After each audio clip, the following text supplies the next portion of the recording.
আসসালামু আলাইকুম সম্মানিত দর্শক, আমন্ত্রণ জানাচ্ছি আজকের সংবাদপত্র অনুষ্ঠানে। আমি তারিকুল ইসলাম মাসুম। যে যেখান থেকে আমাদের সাথে যুক্ত হয়েছেন, শুভেচ্ছা সবাইকে। ভালো আছেন সেই প্রত্যাশা রেখে শুরু করছি আজকের অনুষ্ঠান। আজ আমাদের সাথে স্টুডিওতে উপস্থিত আছেন সরকারের সাবেক সচিব, রাজনৈতিক বিশ্লেষক জনাব আবু আলম মোহাম্মদ শহীদ খান। কেমন আছেন? ধন্যবাদ। শুভরাত্রি। ঠান্ডা কেমন লাগছে? ঢাকাতে তো কম, বাট সারা দেশ তো শীতে কাঁপছে। দেখি পত্রিকাগুলো কি লিখছে ঠান্ডার ব্যাপারে। দেখে আসি শিরোনাম। দৈনিক ইত্তেফাক, আবার উচ্চ পর্যায়ে যুক্তরাষ্ট্র চীন বৈঠক, মাকে হাত পা বেঁধে হত্যা, গাছে ছেলের লাশ, পাবনায় চাটমোহরে প্রবাসীর স্ত্রী ও সন্তানকে হত্যা, বছরের সর্বনিম্ন তাপমাত্রার রেকর্ড তেঁতুলিয়ায়, 17 জুলাই শৈত্যপ্রবাহের দাপট, বুধবার থেকে আবার বৃষ্টির শঙ্কা, গঠনতন্ত্রে বহিষ্কারের কথা থাকলেও স্বতন্ত্রদের কাছে টানছে দল, দলীয় প্রার্থীর বিরুদ্ধে কাজ করলেও শাস্তির বিধান রয়েছে গঠনতন্ত্রে,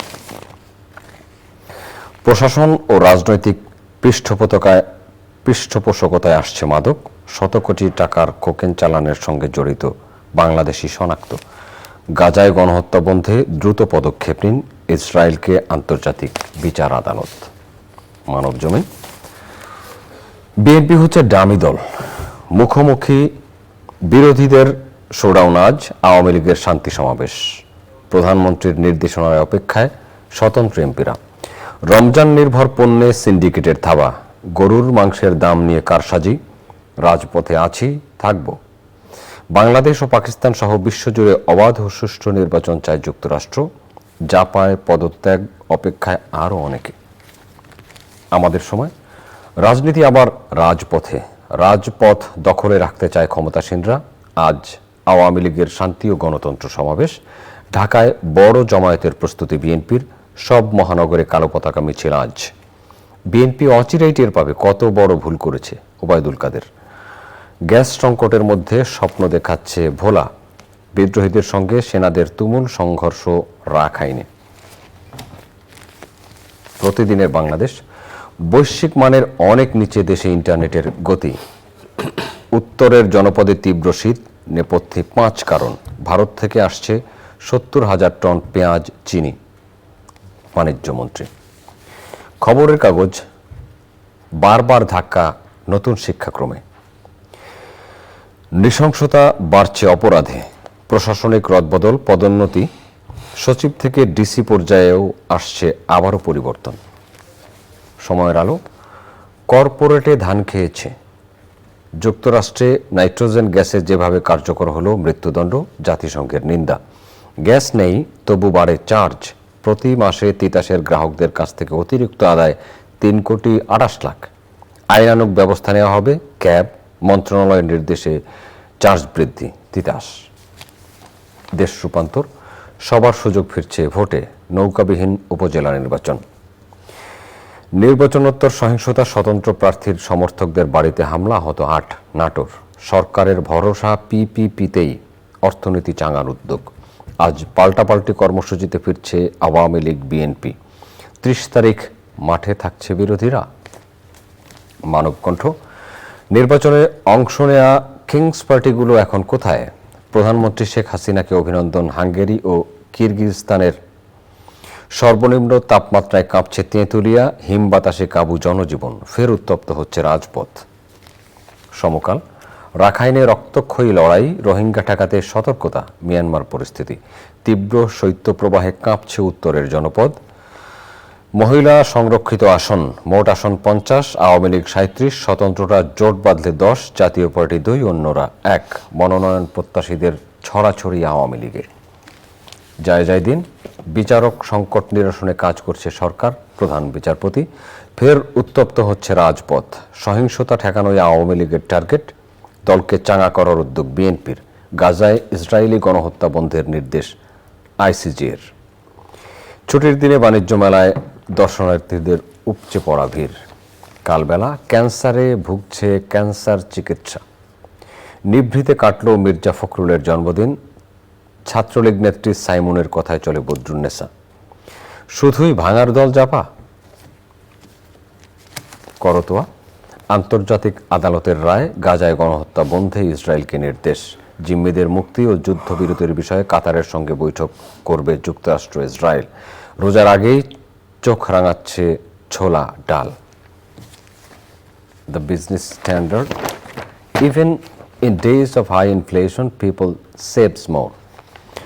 World Court stops short of Gaza ceasefire order, say Israel must prevent genocide. The Financial Express. Red Sea proxy war fallouts on trade. Bangladesh hits as reinsurers being charging 25% premium. Israel must prevent genocide, UN court. হাতে থাকা পত্রিকাগুলোর শিরোনাম পড়ছিলাম। ইসরায়েলকে গণহত্যা বন্ধের নির্দেশ দিয়েছে আন্তর্জাতিক আদালত, এটা একটা খবর।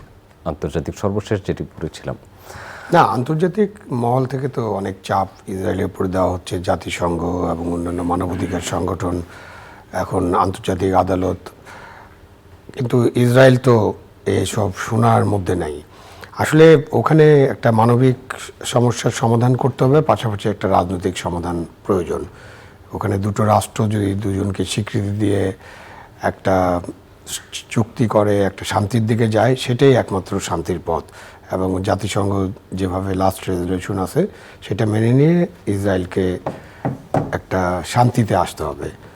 এটা দুই পক্ষের জন্যই বিপজ্জনক এবং এখন তো অনেক মৃত্যু হয়ে গেছে অলরেডি। 25,000 জন্য খুবই দুঃখজনক। 25,000 আর এনাদের বোধহয় 1500, এরকম ধরলে প্রায় 27-28,000 মানুষ মারা গেছে এই সংঘাতে।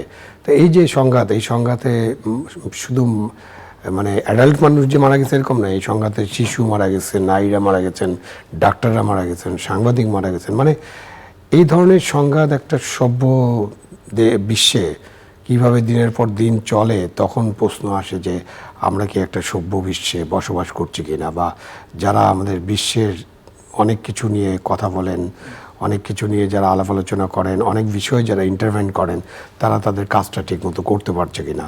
বাট আমাদের মতো দেশে থেকে তো আমরা এইটুকুই প্রার্থনা করতে পারি বা কামনা করতে পারি যে দ্রুত সেখানে শান্তি প্রতিষ্ঠিত হোক।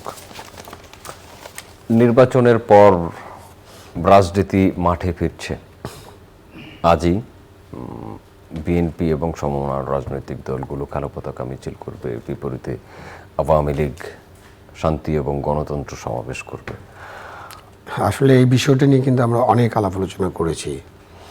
মানে একটি বড় রাজনৈতিক দল, সে বিরোধী দল হতে পারে বা শাসক দল হতে পারে, তারা যখন কোনো কর্মসূচি দেয় তখন আরেকটি দল যে পাল্টা কর্মসূচি দেয়, এইটা কিন্তু একটা অদ্ভুত ধরনের ব্যবস্থা। মানে আপনি দিন পরিবর্তন করতে পারেন, সময় পরিবর্তন করতে পারেন, এবং আপনি যদি মানুষকে দেখাতে চান, শোডাউন করতে চান, অথবা আপনার কোনো কর্মসূচি নিয়ে জনগণের কাছে যেতে চান, এটা করতেই পারে রাজনৈতিক দলগুলো। এটা তো আমাদের সংবিধান সম্মত।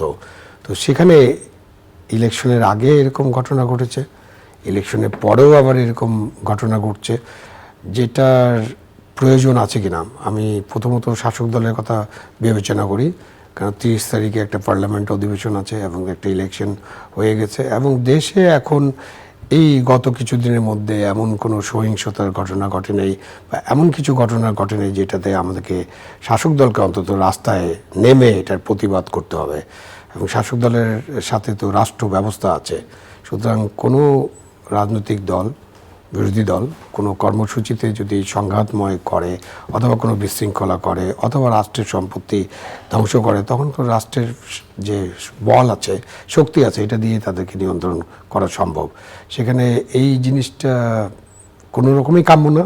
পরিষ্কার কথা, যদি সত্য কথা বলতে হয়, নাগরিক হিসাবে এটা কাম্য হতে পারে না, এবং এটা তাদের করাই উচিত না। তাদেরকে চিন্তা করতে হবে। আমি জানি না কারা আগে প্রোগ্রাম দিয়েছে, যারা আগে প্রোগ্রাম দিয়েছে তাদের রাইট প্রোগ্রামটা করার। আপনি যদি তাদের কথা শুনে প্রোগ্রাম দিতে চান, একদিন পরে দেন, 7 দিন পরে দেন, দিতে পারবেন। এবং এতে কি জনমনে একটা অস্থিরতা সৃষ্টি হয়। কালকে দেখবেন যে মানুষ অনেক কাজ থাকবে কিন্তু বের হবে না, তারা ভয় পাবে। তো এই ভয়ের রাজনীতির সংস্কৃতি লালন করার তো কোনো দরকার নেই, বিশেষ করে শাসক দলের জন্য। আচ্ছা, এই বিষয়গুলোই রাজনীতি এবং পার্লামেন্ট অধিবেশন শুরু হচ্ছে 30 তারিখ, আপনি বলেছেন, আমরা শিরোনামগুলোও পড়েছি। সেই দিনও মাঠে থাকবে কিনা বিরোধী দল এমন একটা ইঙ্গিত পত্রিকায় পড়েছি। সেটা কি 27 তারিখ থেকে তারা 30 তারিখ পর্যন্ত থাকবে, নাকি 30 তারিখে আবার নতুন কর্মসূচি? না, 27 তারিখ প্রোগ্রাম তো মানে পরিষ্কার যে এটা একটা কালো পতাকা দিবস আর কি, এরকম অনেক দিবস আমরা দেখেছি কালো পতাকা প্রদর্শন করা হবে। 30 তারিখে মাঠে থাকবে কিনা এখনও তো আমরা শিওর না, বাট নর্মালি যখন পার্লামেন্ট সেশন হয় তখন পার্লামেন্ট এলাকা সুরক্ষিত থাকে। সেদিনও যদি মাঠে কেউ থাকতে চায়, কেউ মানববন্ধন করতে চায় বা কোনো সমাবেশ করতে চায় কোথাও, আমার মনে হয় না এটা কোনো বড় ইস্যু, এবং এটাকে ওইভাবেই দেখতে হবে। আপনি নিয়ন্ত্রণ করবেন সে যতটুকু আপনার সংবিধান, আইন, বিধিবিধান আপনাকে বলে। আপনাকে দল দিয়ে আরেকটা দলকে নিয়ন্ত্রণ করার প্রচেষ্টা করার কোনো দরকারই নেই। বাংলাদেশের রাষ্ট্রের পুলিশি ব্যবস্থা, আমাদের সিকিউরিটি ব্যবস্থা, নিরাপত্তা ব্যবস্থা, আমাদের পুলিশ বাহিনীর দক্ষতা এতটুকু অর্জন করেছে তারা, যে তারা এই ধরনের সমাবেশ সামাল দিতে পারবে, যে কোনো সমাবেশ। এবারের নির্বাচনে 60, 61, 62 জনের মতো স্বতন্ত্র নির্বাচিত হয়েছেন। স্বতন্ত্রদের আহ্বান জানিয়েছেন মাননীয় প্রধানমন্ত্রী গণভবনে আগামীকাল। স্বতন্ত্রদেরকে একটা পত্রিকার শিরোনাম পড়লাম যে যারা দলীয় প্রার্থীর বিরুদ্ধে কাজ করবে তাদেরকে বহিষ্কারের বিধান আছে, কিন্তু তাদেরকে কাছে টানছে না। এটা তো আওয়ামী লীগের গঠনতন্ত্রে এটা আছে, বাট এবার তো আওয়ামী লীগের স্ট্র্যাটেজি, যেহেতু বিএনপি নির্বাচনে আসবে না, আওয়ামী লীগের স্ট্র্যাটেজিক সিদ্ধান্ত, গঠনতন্ত্রের বাইরে যে তারা সিদ্ধান্ত নিয়েছেন, নিশ্চয়ই আগামী যখন বড় সভা তারা করবেন, বার্ষিক সভা, তখন তারা এই গঠনতন্ত্রের বিষয়টাকে পর্যালোচনা করবেন, অথবা একটা দেবেন, অনুমোদন দেবেন, পোস্ট একটা অনুমোদন দরকার হবে।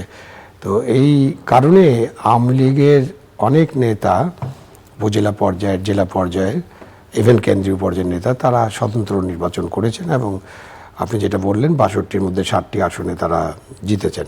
প্রায় 150 প্রার্থী ছিল, 150 জন। এবং এই প্রথমে আওয়ামী লীগ বলেছিল এরা তাদের ডামি প্রার্থী, কিন্তু আমাদের নির্বাচন কমিশনে যেহেতু ডামি প্রার্থীর কোনো বিধান নেই, পরে তারা স্বতন্ত্র প্রার্থী হয়েছেন এবং তাদের একটা মার্কা দেওয়া হয়েছে। এই কয়েকদিনের রিপোর্ট বা নির্বাচনের পর থেকে যত রিপোর্ট দেখেছি, আওয়ামী লীগ থেকে স্বতন্ত্র যারা নির্বাচিত হয়েছেন তারা এখনও আওয়ামী লীগের জেলা, উপজেলা পর্যায়ে নেতৃত্বে আছেন। তো তারা কিন্তু দল ত্যাগ করতে চান না, এবং তারা দলের মধ্যে থাকতে চান, এবং তারা যদি দলের মধ্যে থাকেন তাহলে তো স্বতন্ত্র মিলেই আওয়ামী লীগ হয়ে যাবে। সুতরাং ওই যে আমরা আরেকটা জিনিস আলোচনা করছিলাম যে তাদের 10টা আসন পেতে পারে, সেটা পেতে পারে যদি তারা একটা অধিসংঘ নারী আসন অধিসংঘ করলে হয়তো তারা পেতে পারে। তো এখন আগামীকাল যে সভা হবে সেখানে নিশ্চয়ই তারা তারা তো এখনো এই দলের সদস্য, এই দলের নেতা, 3 জন ছাড়া, ওই 2জন বা 3 জন ছাড়া, তো এই দলের নেতা। সুতরাং তারা তাদের দলীয় প্রধানের সাথে বৈঠকে বসছেন, এবং তারা সেখানে নিশ্চয়ই নির্দেশনা চাবেন, এবং একটা পরিষ্কার হয়তো নির্দেশনা চাইতে পারেন, তারা যোগদান করতে চাইতে পারেন, হ্যাঁ, তারা দলে থাকতে চাইতে পারেন, অথবা তাদেরকে যদি দলীয় প্রধান অন্য কোনো নির্দেশনা দেয় সেটাও তারা মেনে চলবেন, এরকম 2-1 জন বলেছেন। দেখা যাক মিটিংয়ের পরে কি হয়। বাট এই পার্লামেন্ট তো একটি দলের পার্লামেন্ট, ওইভাবে যদি দেখেন আপনি, একটি ছাতার নিচে আওয়ামী লীগের যদি হিসাব করেন তাহলে আওয়ামী লীগের এখন 242 প্লাস 60, 282টা, 242, 60টা না, তো কাছাকাছি 200 না, 60টা হলে তো অসুবিধা, 222 নাকি, 222 প্লাস 222, 42 হলে তো আমরা 300-র উপরে চলে যাচ্ছি। মানে এটা বাড়বে যদি আমাদের নারী সংসদ যখন ঠিক হবে, তখন তারা তো 282 প্লাস আওয়ামী লীগের নৌকা নিয়ে যারা নির্বাচন করেছেন 14 দলের, আরও কেউ আছেন 2-1 জন, আপনি 3 জনের কথা বলেন, 3 জনের বাইরে 297 জন তো আওয়ামী লীগের, তারা আওয়ামী লীগের সাথে আছে। জাতীয় পার্টির আছেন 11 জন, জাতীয় পার্টির 11 জন তো সিট অ্যাডজাস্টমেন্টের কারণে, নাহলে জাতীয় পার্টির যে ভোট আছে তাতে নিজের ভোটে জিতে আসাটা খুব কঠিন। সো এটা তো সিট অ্যাডজাস্টমেন্ট। তবুও জাতীয় পার্টি বিরোধী দল হবে এরকম আজকে ঘোষণা করেছেন আমাদের আওয়ামী লীগের মুখপাত্র, আওয়ামী লীগের মহাসচিব। সুতরাং ওই যে একটা অধিসংঘ করার বিষয়টা কি হবে এটা বোঝার জন্য আগামীকাল পর্যন্ত অপেক্ষা করতে হবে। যদি ঘোষণাই দিয়ে দেন তাহলে তো আর করার, হ্যাঁ, একটা আজকে মনে হয় আলোচনায় এটা বলেছেন যে বিরোধী দল হচ্ছে জাতীয় পার্টি, 11 আসন নিয়ে বিরোধী দল। রোজার আগেই চোখ রাঙাচ্ছে ছোলা ডাল, এটা পুরানো জিনিস, একদম পুরানো, এবং প্রত্যেক রোজার আগে আমরা এটা নিয়ে আলোচনা করি, কিন্তু তাতে কোনো লাভ হয় না।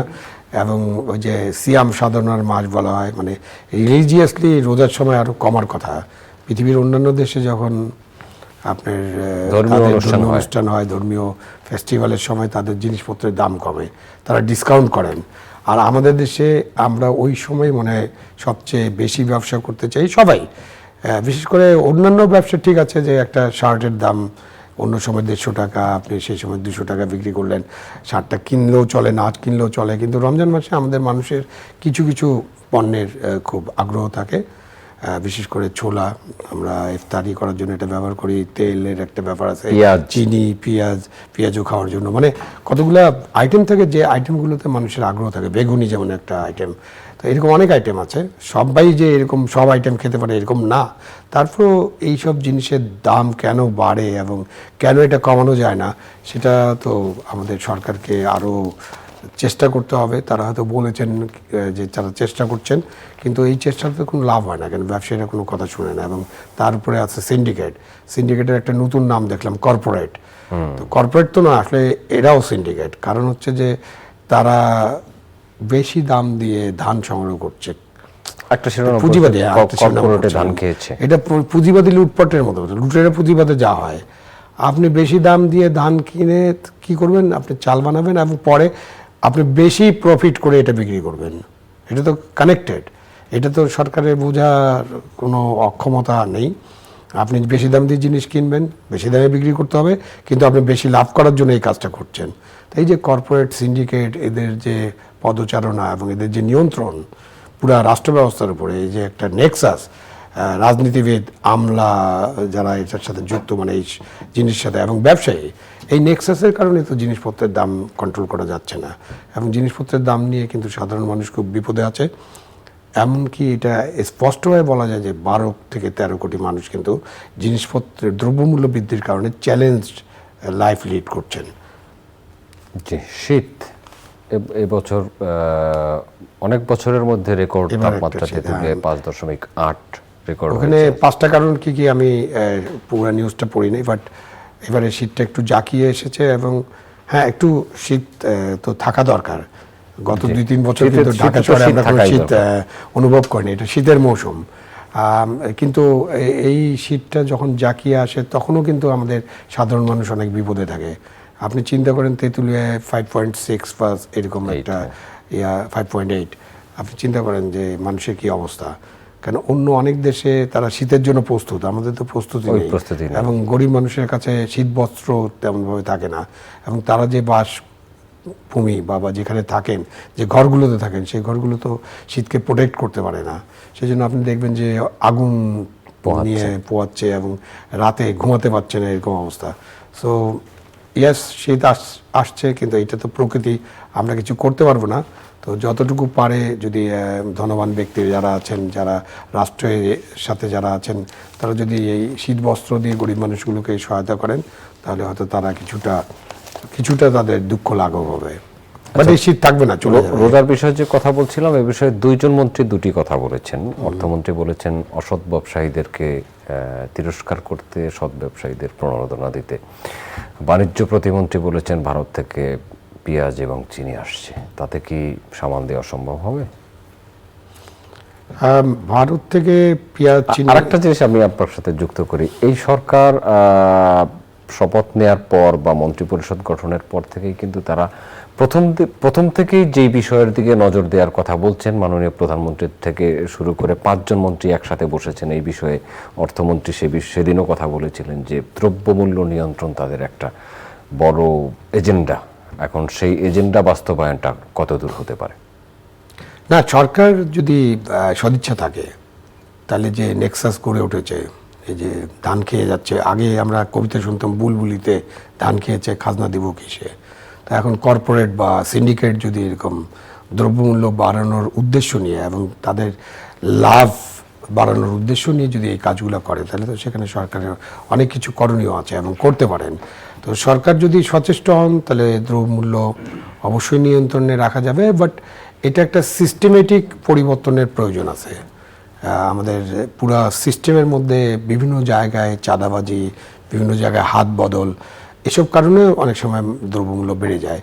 এবং আমরা যে দামে আসছে, আমাদের যে ট্যারিফ কমিশন আছে বা বাণিজ্য মন্ত্রণালয় আছে, তাদের যে অথরিটিগুলো আছে, তারা যদি, এবং আমাদের আইন শৃঙ্খলা রক্ষাকারী বাহিনী, প্রশাসন, প্রত্যেকের কাছে কিন্তু অথরিটি আছে, তাদের সেই অথরিটিটা যদি তারা ঠিকমতো কাজে লাগান, প্রধানমন্ত্রীর নির্দেশনাটা যদি ট্রান্সলেট হয়, তাহলে অবশ্যই দ্রব্যমূল্যকে কিছুটা নিয়ন্ত্রণে রাখা সম্ভব হবে। বাট দ্রব্যমূল্য পুরোটা নিয়ন্ত্রণ করা যাবে না, এজন্য যে আমাদের অনেক কিছু আমদানি করতে হয়।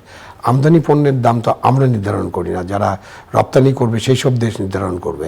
বাট সেটাও কম্পিটিশন। আলু তো আমাদের দেশে, আলু আমাদের আছে, আমাদের চালও আমাদের আছে। এই কয়েকদিন আগেই কিন্তু দেখেছি আমাদের এই আলুর অনেক দাম অনেক হয়েছে। দাম বাড়িয়ে দিচ্ছে।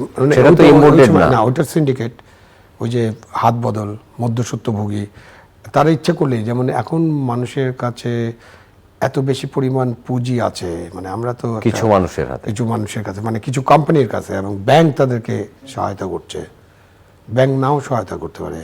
সো আপনার ব্যাংক ব্যবস্থা কেন একটা দেশে থাকবে? ব্যাংক ব্যবস্থা তো মানুষের কল্যাণে থাকবে।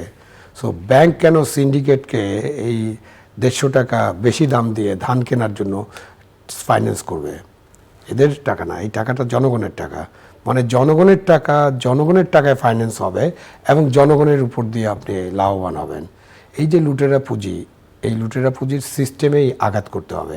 সেটা যদি করতে পারে সরকার, তাহলে অবশ্যই মানুষের জন্য জীবনযাপন কিছুটা সহজ হবে, এবং সেটাই তাদের কমিটমেন্ট। আপনি এখন মন্ত্রীরা কী বলেছে এটা দেখার জন্য অপেক্ষা করতে পারেন, কারণ এরকম পানিশমেন্ট দেওয়া হবে, এটা করা হবে, সেটা করা হবে, এটা আমরা মাঝে মাঝেই শুনি, কিন্তু ফাইনালি কাজটা হয় না। ফাইনালি দেখা যায় যে না, যেমন আছে তেমন চলছে। এবং মানুষের কাছে যদি আপনি, এরকমও রিপোর্ট এখনও হয়নি, বাট আমাদের দেশে কিন্তু পেঁয়াজ, আপনার ছোলা, সয়াবিন, চিনি অলরেডি মজুত করা হয়ে গেছে রমজানের যে ডিমান্ড, এটা মিট আপ করার জন্য। কিন্তু এটা মজুত করা হচ্ছে এবং এটা গোডাউনে থাকছে, এটা ঠিকমতো বের হবে না। সেইভাবে বের করা হবে যখন আপনি আপনার প্রফিট ম্যাক্সিমাইজ করতে পারবেন, যখন আপনি জনগণের পকেট কাটতে পারবেন, তখন এটা রিলিজ করা হবে। এবং কারা এটা করে এটা সবাই জানে। এবং আমরা তো সাধারণ যে খুচরা দোকানদার, তাদেরকে আসলে দোষ দিয়ে খুব একটা লাভ নেই। হ্যাঁ, তারাও সুযোগ পেলে আপনার কাছ থেকে একটু বেশি দাম নিতে পারে, বাট তারা যে দামে কিনবে তার উপরে একটা প্রফিট রেখেই তো তারা বিক্রি করবেন। সুতরাং মানে আমাদেরকে মূল জায়গায় যেতে হবে, কোথায় এটা সিন্ডিকেটেড হচ্ছে, কোত্থেকে এটা নিয়ন্ত্রণ করা হচ্ছে, কারা এগুলো আমদানি করছেন, তাদের প্রাইসটা কী, তাদের আমদানি করে নিয়ে আসার খরচটা কী, এবং তারপরে তাদের পরিবহন খরচটা কী, অ্যান্ড দেন তাদের কী প্রাইসে তারা বিক্রি করতে পারেন। এটার জন্য কিন্তু ট্যারিফ কমিশন, আমরা ট্যারিফ কমিশনকে কিন্তু এই ভূমিকাটা রাখতে দেখি না। সুতরাং অর্থমন্ত্রী, প্রধানমন্ত্রী যেটা বলছেন সেই নির্দেশনা অনুযায়ী অর্থমন্ত্রী, বাণিজ্যমন্ত্রী, ট্যারিফ কমিশনের এবং এনবিআর এর সাথে আলাপ আলোচনা করে এটাকে কিন্তু একটা স্ট্রিম লাইন করতে পারেন। আচ্ছা, ধন্যবাদ আবু আলম মোহাম্মদ শহীদ খান। আমরা সেই প্রত্যাশাই থাকি, দ্রব্যমূল্য যেন আমাদের নিয়ন্ত্রণে থাকে, সাধারণ মানুষ যেন খেয়ে পরে ভালো থাকতে পারে, সেই প্রত্যাশা রেখে শেষ করছি আজকের অনুষ্ঠান। সম্মানিত দর্শক, এতক্ষণ আমাদের সাথে থাকার জন্য অনেক ধন্যবাদ। আগামী অনুষ্ঠান দেখার আমন্ত্রণ রইল, দেখা হতে পারে আগামী অনুষ্ঠানে। ভালো থাকবেন সবাই, আপনাদের সবার জন্য অনেক অনেক শুভেচ্ছা।